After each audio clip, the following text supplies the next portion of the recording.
Assalamualaikum warahmatullahi wabarakatuh. Perkenalkan, kami dari kelompok 6 yang terdiri dari saya Regina, Saya Juleha, saya Suci, saya Fazira, saya Nurazmi. Baik, kami akan mempresentasikan hasil diskusi kelompok Yang pertama kami. yaitu entry pesanan penjualan. Entry pesanan penjualan, yang pertama pesanan, komisi separuh hari, siklus pengupahan, pesanan penjualan, kebutuhan produksi, siklus pengeluaran, siklus produksi, pelanggan, diantar langsung oleh pemilik pengiriman, pengepakan barang, pembayaran kas, penerimaan barang, dan pencatatan keuangan.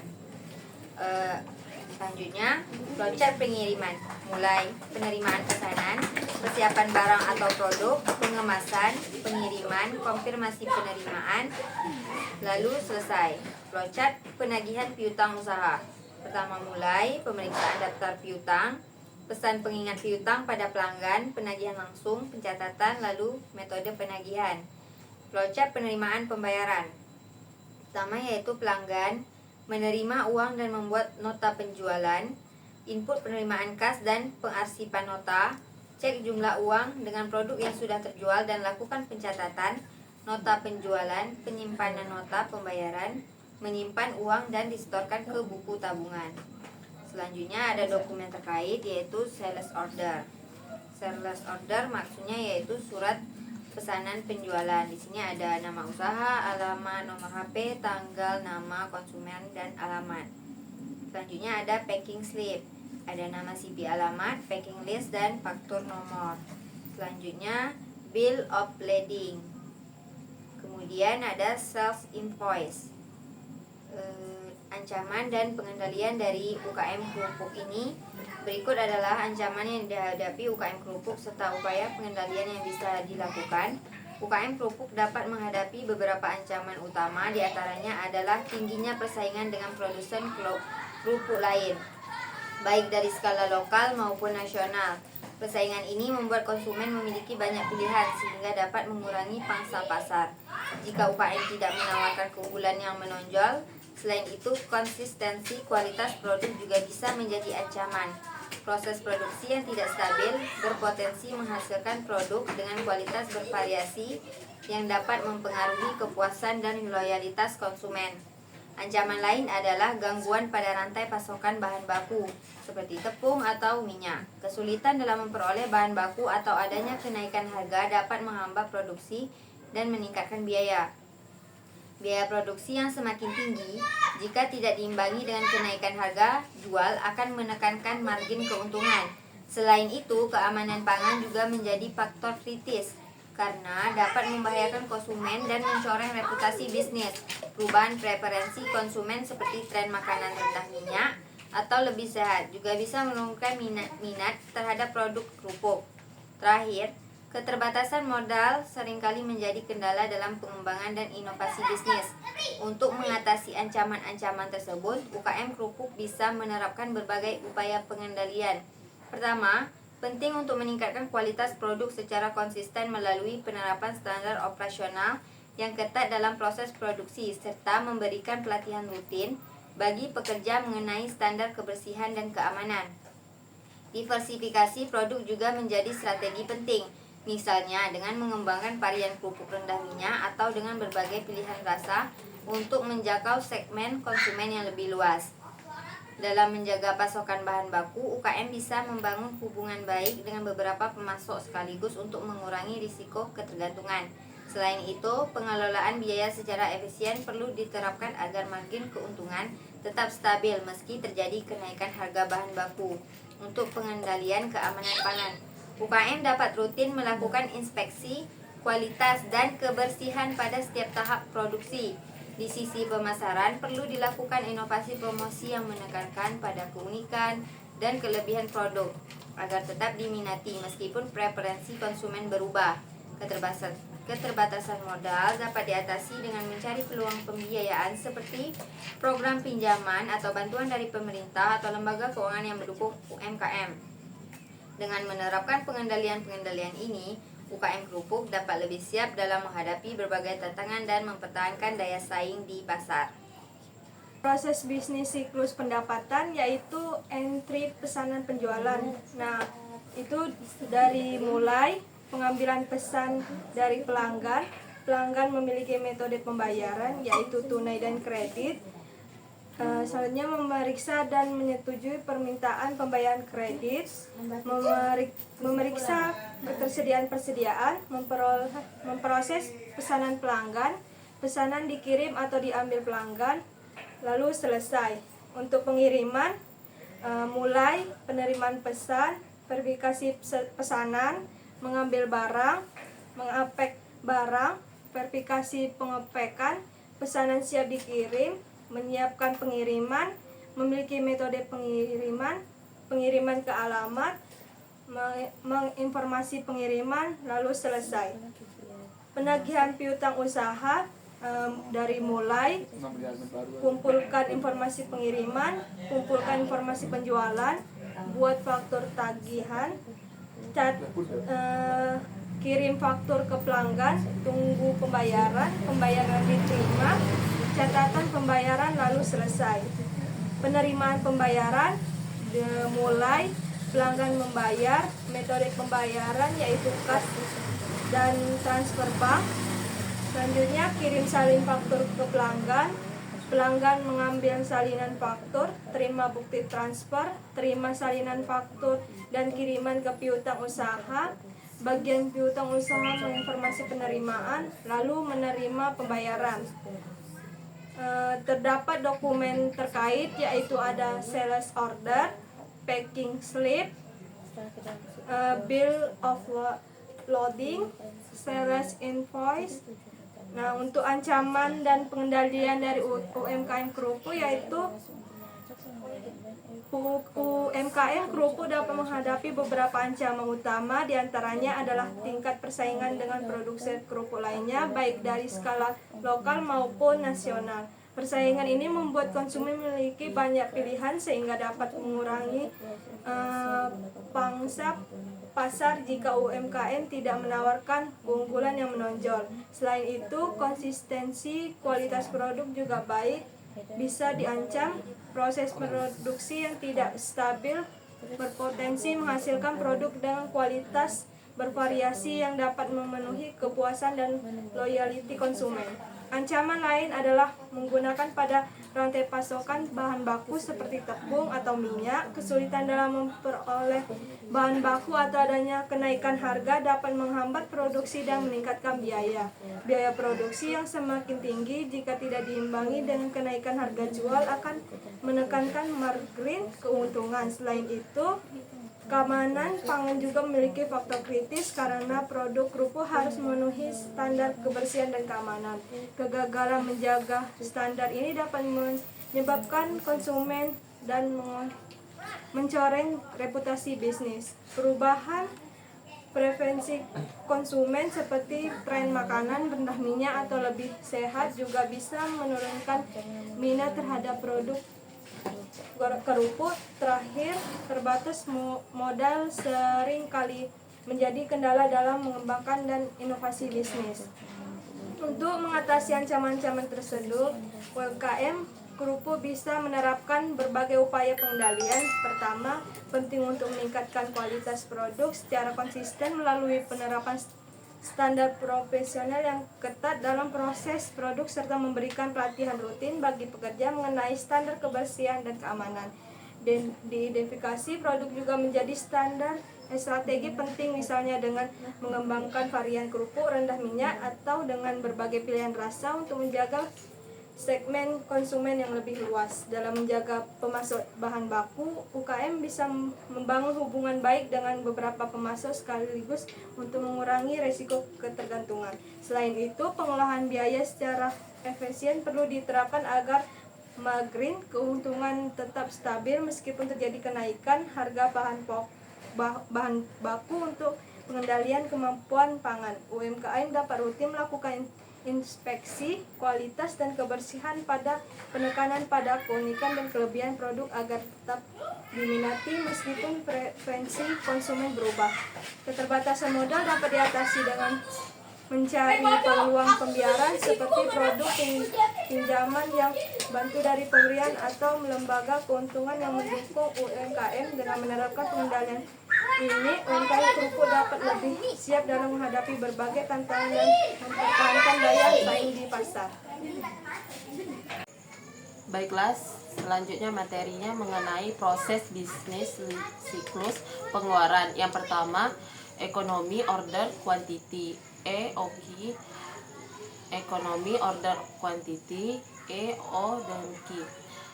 Model ini merupakan metode yang digunakan untuk menentukan kuantitas pesanan persediaan yang meminimumkan biaya langsung penyimpanan persediaan dan biaya pemesanan persediaan. Mudah digunakan tetapi didasarkan pada berbagai asumsi.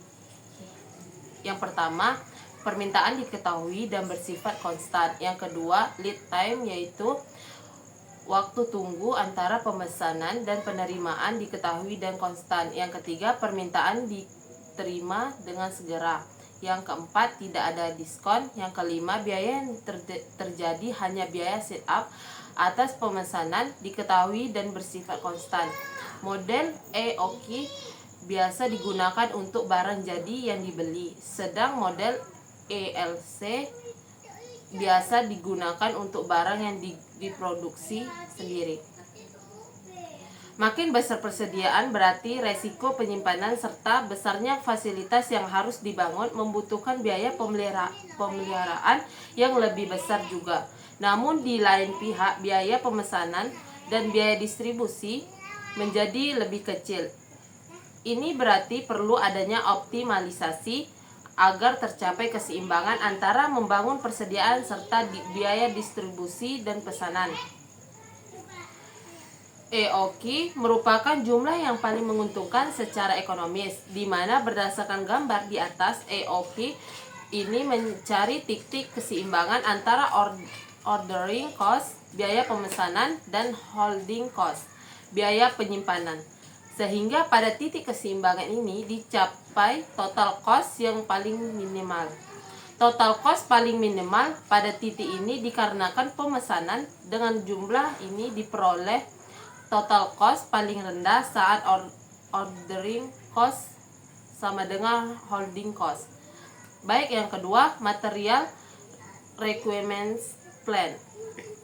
Material requirement plans dan metode pemesanan barang adalah suatu sistem perencanaan dan pengendalian dalam manajemen rantai pasok yang digunakan untuk mengelola persediaan bahan baku, komponen, dan barang jadi dalam proses produksi. Tujuan utama MRP adalah untuk memastikan bahwa bahan baku yang dibutuhkan tersedia pada waktu yang tepat dan dalam jumlah yang tepat untuk memenuhi jadwal produksi. Metode pemesanan barang dalam ERP. Dalam sistem MRP, terdapat beberapa metode pemesanan barang yang dapat digunakan tergantung pada karakteristik barang, tingkat permintaan, dan kebijakan perusahaan. Berikut adalah beberapa metode yang umum digunakan. Yang pertama, sistem pemesanan berdasarkan permintaan. Prinsip ketika persediaan suatu barang turun di bawah tingkat tertentu level pemesanan, maka akan dilakukan pemesanan untuk mencapai kembali tingkat persediaan yang diinginkan. Kelebihannya sederhana dan mudah diterapkan. Kekurangannya rentan terhadap fluktuasi permintaan yang tiba-tiba. Yang kedua, sistem pemesanan periodik.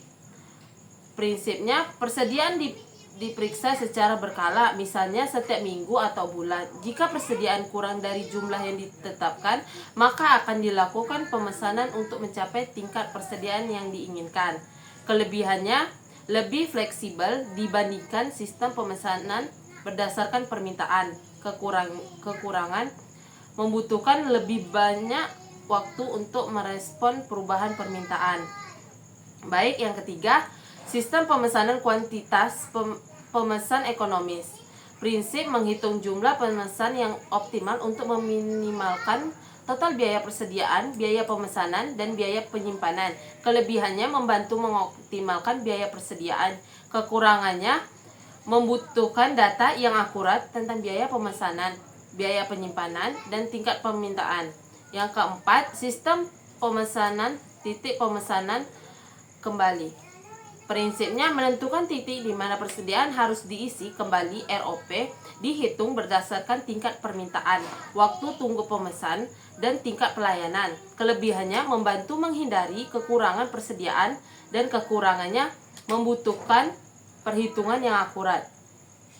Implementasi MRP. Untuk mengimplementasi sistem MRP, perusahaan perlu pertama mengumpulkan data tentang permintaan, waktu tunggu, biaya, dan tingkat persediaan. Yang kedua, memilih perangkat lunak. Ada banyak perangkat lunak MRP yang tersedia, baik yang berbasis cloud maupun yang diinstal secara lokal. Yang ketiga, melatih karyawan. Karyawan perlu dilatih untuk menggunakan sistem MRP. Yang keempat, menentukan prosedur yang jelas untuk pemesanan, penerimaan, dan penyimpanan barang. Yang kelima, evaluasi dan perbaikan. Sistem MRP perlu dievaluasi secara berkala dan diperbaiki jika diperlukan. Manfaat menggunakan MRP. Yang pertama, mengurangi biaya persediaan dengan mengoptimalkan jumlah pemesan dan meminimalkan persediaan yang tidak perlu. Yang kedua, meningkatkan efisien produksi dengan memastikan ketersediaan bahan baku yang tepat waktu. Yang ketiga, meningkatkan tingkat pelayanan pelanggan dengan mengurangi risiko kekurangan barang. Yang keempat, memperbaiki perencanaan produksi dengan menyediakan informasi yang lebih akurat tentang kebutuhan bahan baku. Selanjutnya yang ketiga yaitu just in time.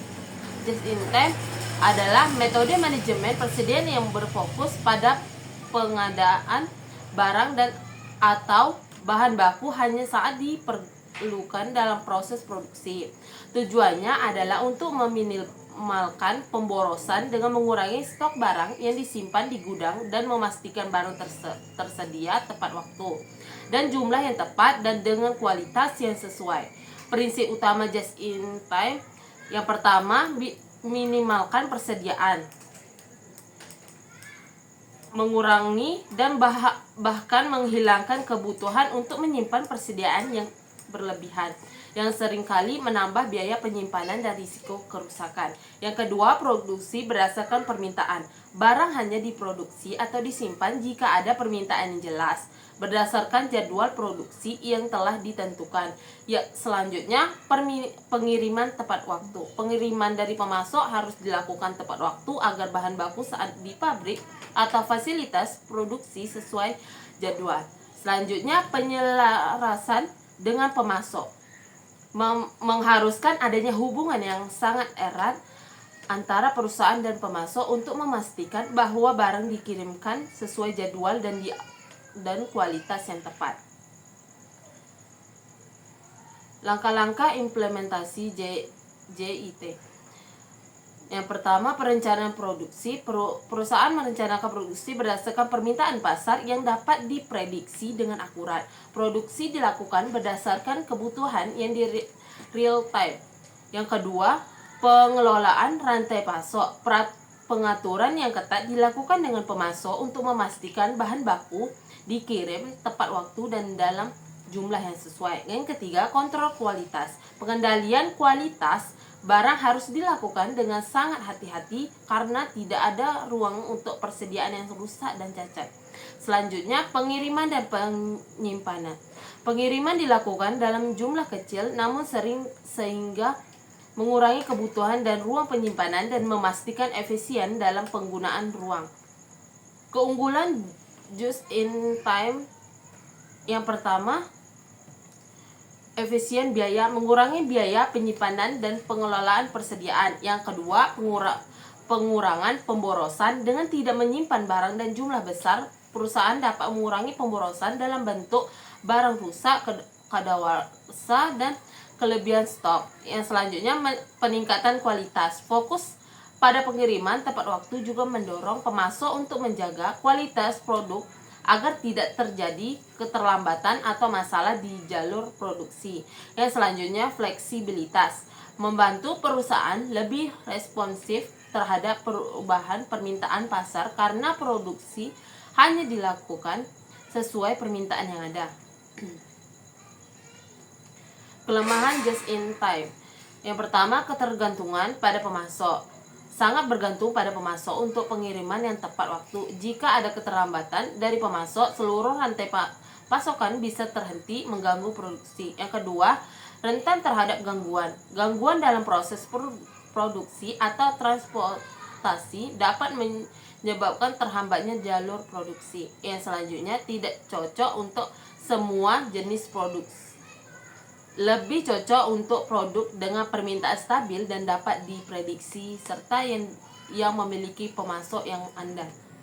Contoh penerapan JIT.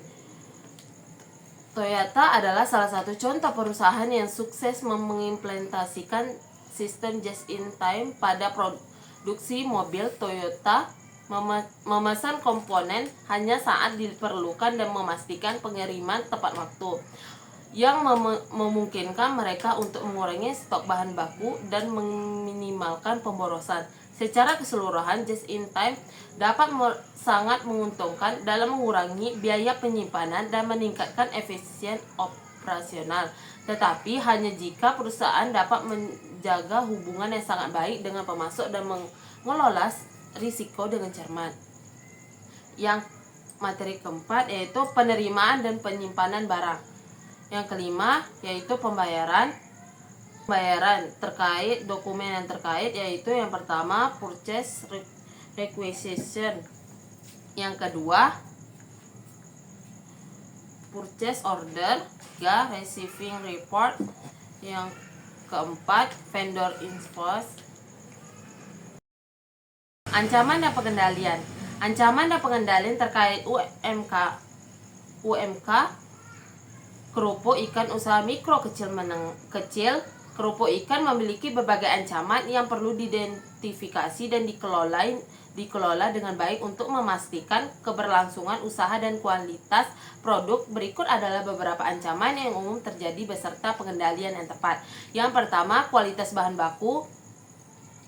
Ancamannya, kualitas ikan yang buruk dapat mengakibatkan produk akhir yang tidak layak dikonsumsi. Kedua, pengendalian. Yang ketiga, melakukan seleksi ketat terhadap pemasok ikan.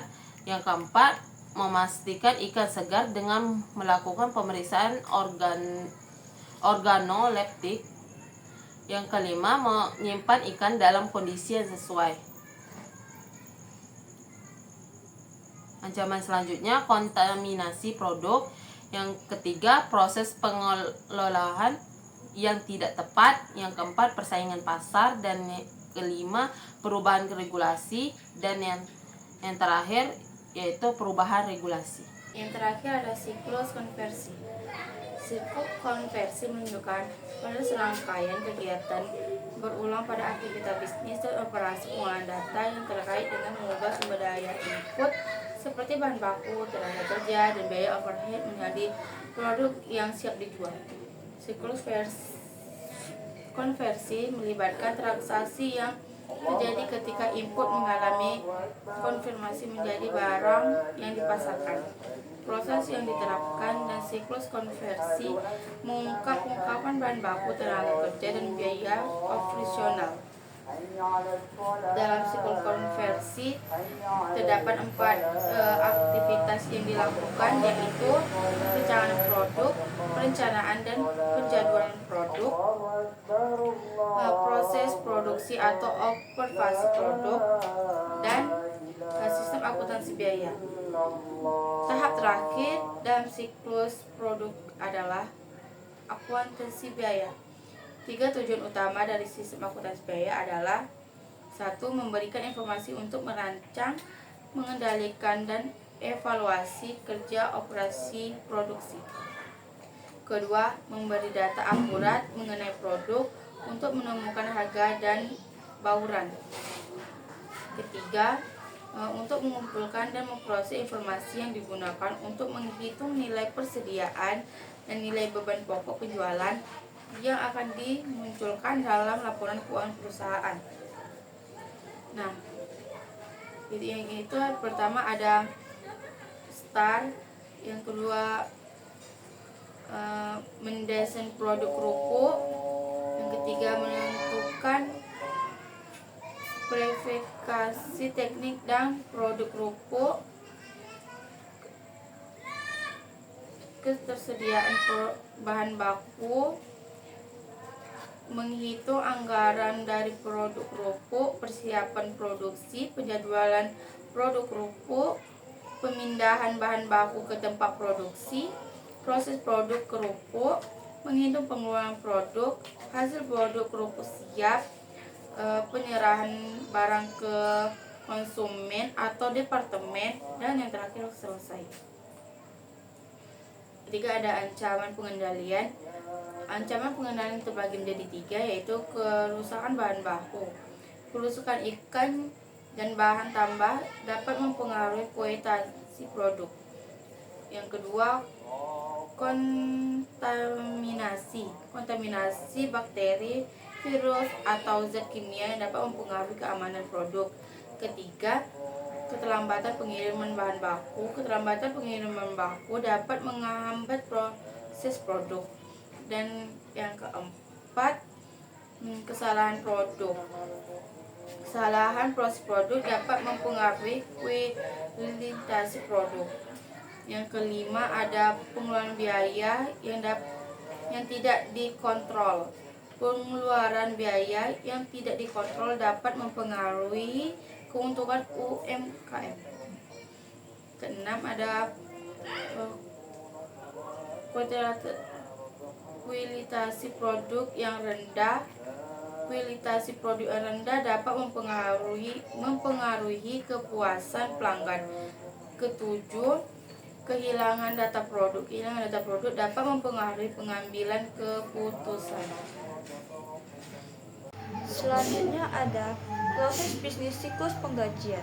Yang pertama yaitu mulai pengumpulan data induk karyawan, pengumpulan data potongan, pengumpulan aktivitas kerja, kompilasi komponen gaji, perhitungan gaji, pembayaran gaji, lalu selesai. Kedua ada dokumen terkait. Dokumen pendukung perubahan gaji dan upah. Kartu jam hadir, kartu jam kerja, gaji, daftar gaji dan upah, slip gaji dan upah. Yang ketiga, ancaman dan pengendalian terkait. Terdiri dari terhadap UKM kerupuk ikan, perubahan tanpa otoritas atas file induk penggajian. Ancaman jika data penggajian dapat diubah oleh orang yang tidak berwenang, ini bisa menyebabkan kesalahpahaman dalam jumlah gaji yang dibayarkan kepada karyawan. Pengendalian sistem otoritasi. Hanya orang yang tertentu memiliki hak untuk mengubah data gaji. Audit rutin, melakukan pemeriksaan berkala terhadap file penggajian dan mendeteksi perubahan yang tidak sah. Data waktu kerja yang tidak akurat. Ancamannya, jika jam kerja karyawan tidak dicatat dengan benar, gaji yang dibayarkan bisa jadi salah. Pengendaliannya, sistem absensi. Menggunakan sistem absensi yang otoritas dan manual seperti kartu absensi dan memverifikasi secara berkala. Pengecekan berkala, memastikan data jam kerja dibandingkan dengan kehadiran karyawan. Pemrosesan penggajian yang tidak akurat, yaitu ancamannya kesalahpahaman dalam perhitungan gaji bisa menyebabkan karyawan dibayar lebih atau kurang dari seharusnya. Pengendalian, pelatihan staf, memberikan pelatihan kepada karyawan yang mengelola penggajian tentang prosedur yang benar, perangkat lunak penggajian, menggunakan software yang dapat meminimalkan kesalahpahaman manusia dalam perhitungan gaji. Pencurian cek gaji atau distribusi cek gaji palsu. Ancaman, cek yang hilang atau dipalsukan dapat mengakibatkan kerugian finansial. Pengendalian, pembayaran elektronik, menggunakan transfer bank atau metode pembayaran digital untuk menghadiri penggunaan cek fisik. Pengawasan distribusi, memastikan ada prosedur yang jelas untuk distribusi cek kepada karyawan yang hilang atau mengumpulkan data tanpa otorisasi. Ancaman, Data pribadi karyawan yang tersebar bisa menimbulkan masalah privasi dan hukum. Pengendalian enskripsi data menggunakan metode keamanan untuk melindungi data sensitif.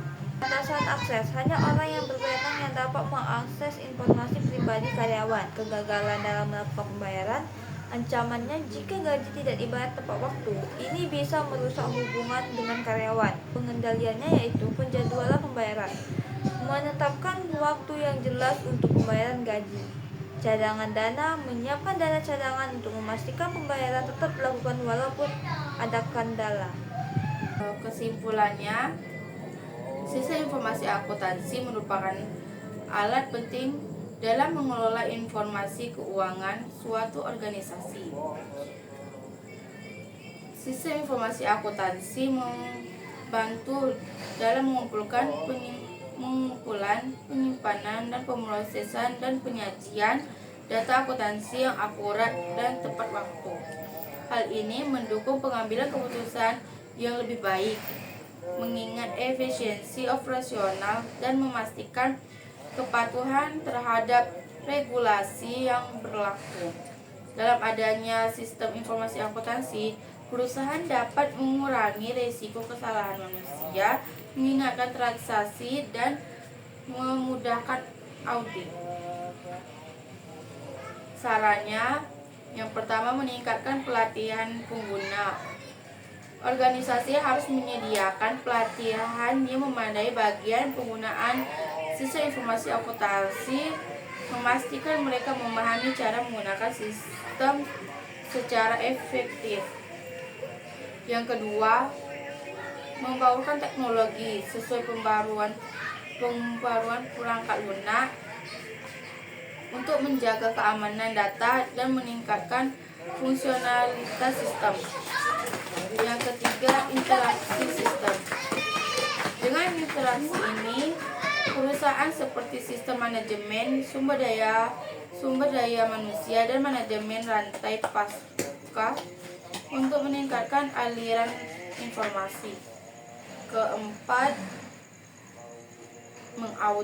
melakukan audit dan evaluasi berkala terhadap sistem untuk mengidentifikasi potensi masalah dan era yang perlu diperbaiki. Kelima, fleksibilitas dan adaptasi. Sistem dalam fleksibel dan mudah diadaptasi untuk memenuhi perubahan kebutuhan bisnis dan regulasi yang terus berkembang. Demikian hasil diskusi kami tutup. Wabillahi taufiq wal hidayah. Wassalamualaikum warahmatullahi wabarakatuh.